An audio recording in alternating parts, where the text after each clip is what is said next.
Мицковски ќе има средба со Ахмети, но се уште не знае кога. Првиот интегративец пак и во една од последните своји изјави рече дека доколку Мицковски не ја иницира средбата, ќе ја иницираат тие.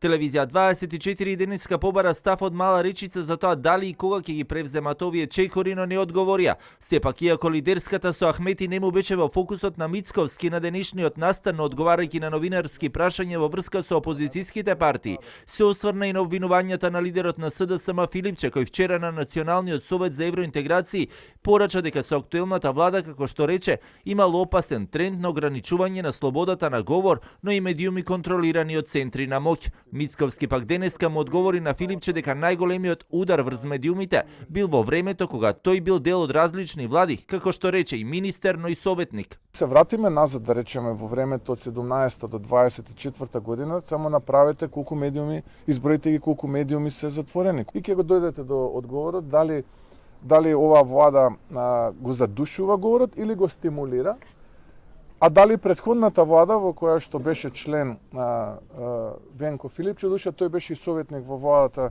на ВМРО ДПМН во минатото на кај министерот за здравство, но еве ајде како министер беше во владата на Зоран Заев претходно, па видите тогаш колку медиуми беа затворени, дипломатијата на свитка на кичма и снисходливост на црвените дебели кирими помина.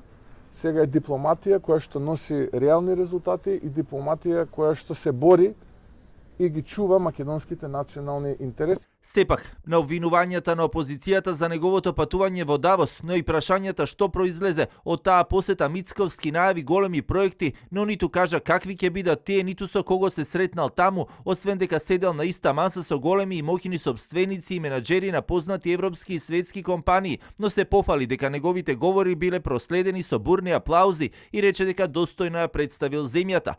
Андреј Жерновски од СДСМ и денеска на Фејсбук објава на својот профил во која јавно го прашува премиерот Мицковски зошто толку државни функционери во Давос не остварил средба со ниту еден од нив. Иако во Давос присуствуваа 65 шефови на држави и влади, Мицковски не оствари средба со ниту еден од нив.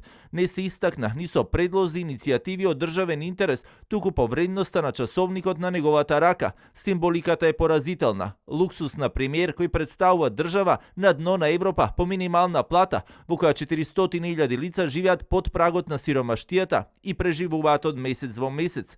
Патувањето во Давос на премиерот предизвика реакции кај политичките опоненти. Мицковски пак тврдеше дека таму не бил во улога на статист и инсистираше на трпение и рече дека јавноста наскоро ќе видела резултати од тоа.